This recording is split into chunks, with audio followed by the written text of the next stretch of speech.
લીવરની problem છે અને બીજું પ્રોટીન બનતું નથી એમના બોડીમાં. તેમને મને વચ્ચે હું મળવા આવી તો કહું કે મને દવાની જરૂર છે અને અમારી સંસ્થા દ્વારા જેને બી જરૂર છે એમને દવા પ્રોવાઈડ કરીએ છીએ અને અમને પણ મદદ આગળથી આવે છે એટલે અમે કરી શકીએ છીએ. તો જે લોકોને દવા જોઈતી હોય એ લોકો અમને પૂછી શકે કે આ દવા ચાલે છે તો અમે એમની જરૂર જ્યારે બી હશે અમારી પાસે તો અમે મદદ કરીશું. અને દાદાને આ મહિને અમે રિફાક્સાઇનિન જે એમને પ્રોટીનની પ્રોબ્લેમ છે, પ્રોટીન બનતું નથી એવી દવા છે કે જે 550 રૂપિયાનું એક પત્તું પડે છે. એટલે 1 મહિનાની દવા તો અમારી સંસ્થા તરફથી આપવામાં આવે છે પણ એમને આ જીવન આ ગળવાની છે દવા. તો મધ્યમ વર્ગના છે, એમના ઘરમાં એક બાબો છે, એમની 2 દીકરીઓ છે અને આવક એટલી નથી પણ દવાની જરૂરિયાત 10 થી 15 હજારની દર મહિને રહી છે.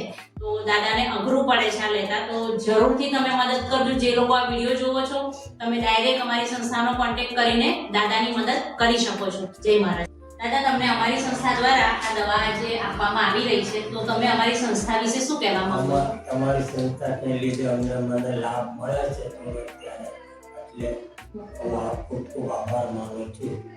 તો જે લોકો આ વિડીયો જુઓ છો દાદાની જરૂરથી મદદ કરજો. 1 મહિનાની દવા તો પ્રોવાઈડ કરી છે પણ 10,000 સુધીની દવા એમને ચાલે છે એટલે જરૂરથી મદદ કરજો. જય મહારાજ.